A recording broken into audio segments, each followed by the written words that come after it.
National Training and Development Curriculum for Foster and Adoptive Parents.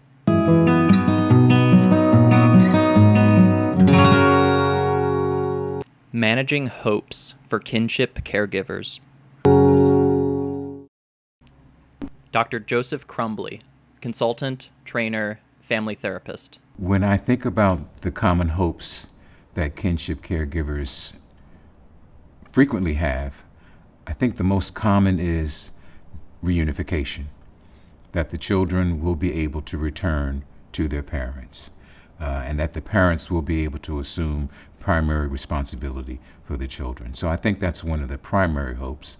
The second hope is that they'll be able to return to their own life and their own dreams and their own hopes and passions. I think the third is that the children will be able to remain with the parents, that they won't have to return to them, and that they as a caregiver will be able to resume their previous roles and relationships with the family. It provides the caregiver the belief, the resilience. It provides the caregiver the determination. It provides purpose. It provides direction, and it provides faith. And it's faith even against all odds. It's the faith that the impossible can become the possible.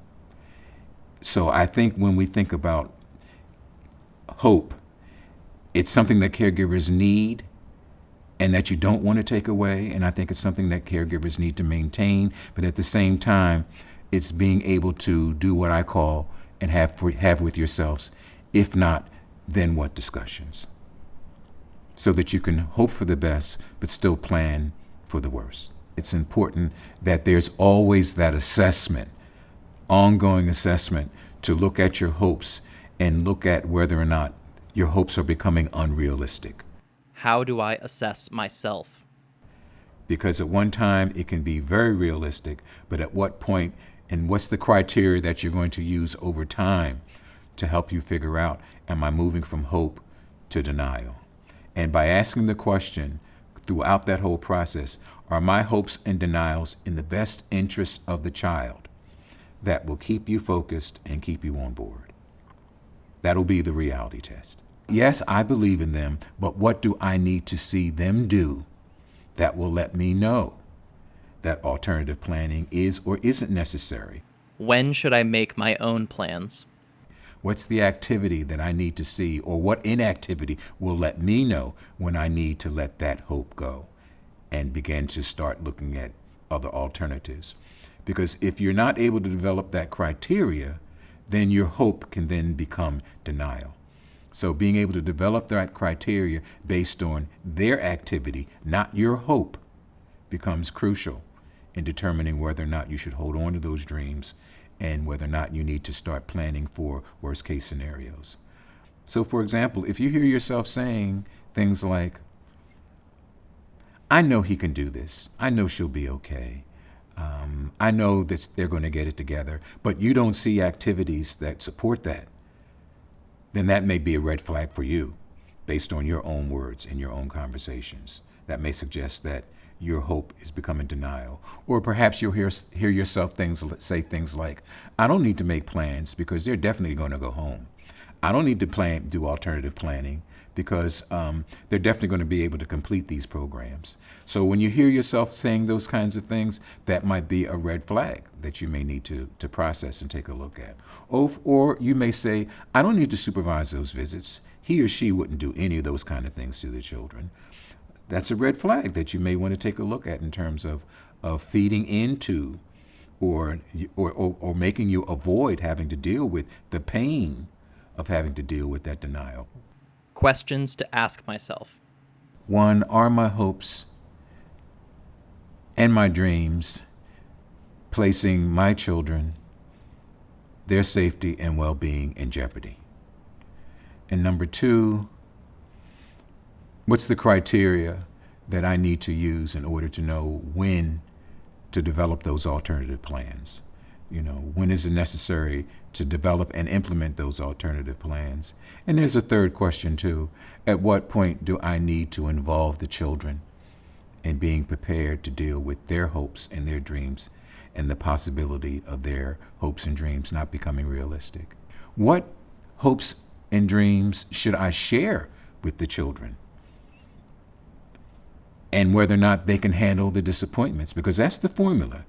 You don't share hopes and dreams with your children unless they're able to handle the disappointments.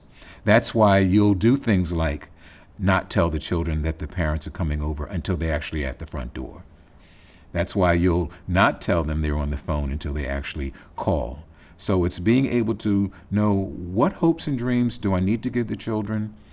Do I need to give myself, keep to myself? And then I think another conversation that you need to have with yourself in terms of managing your hopes and dreams are, who is there for me to brainstorm?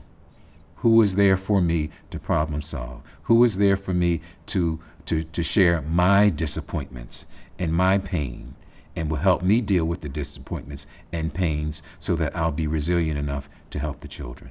One of the crucial roles that you have as a caregiver is helping the children heal from the traumatic experiences that they may have had that led to their placement. And in order to help them heal, in order to help them recover from those situations, they have to feel safe. Prioritizing the children. They have to feel believed.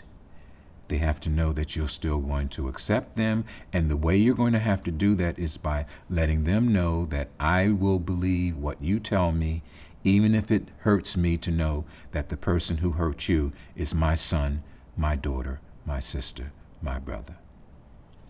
Because the children are going to be sensitive to the fact. They know that you wear two hats. They know that you wear the hat as their caregiver, but they also know that you wear the hat as a relative of the birth parent. So you're going to have to make it real clear by saying things to them like, what you need comes first. Your hurt and your healing comes first. I'm here for you first. And I will believe what you tell me, even if I get upset and am hurt by what you're telling me about your birth parent. It's sharing with the child your pain, acknowledging their pain, letting them know that you hurt because they hurt, and then talking to them about, this is how we're going to handle it in our family.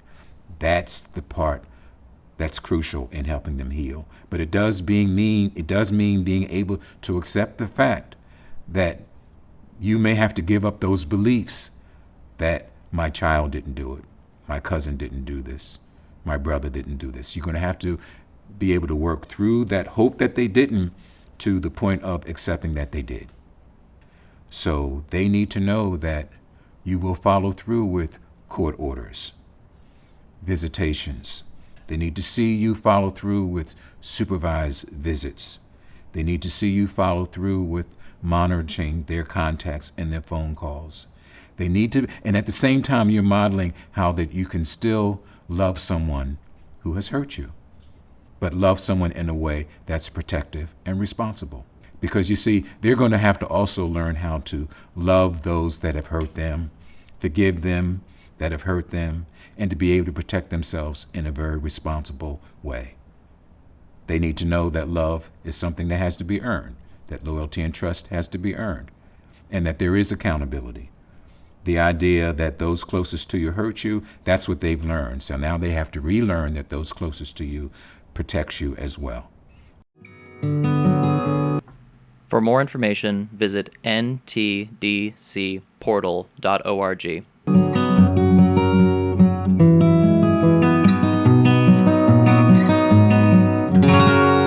This video was funded by the Children's Bureau, Administration on Children, Youth, and Families, Administration for Children and Families, U.S. Department of Health and Human Services, under grant number 90C01134.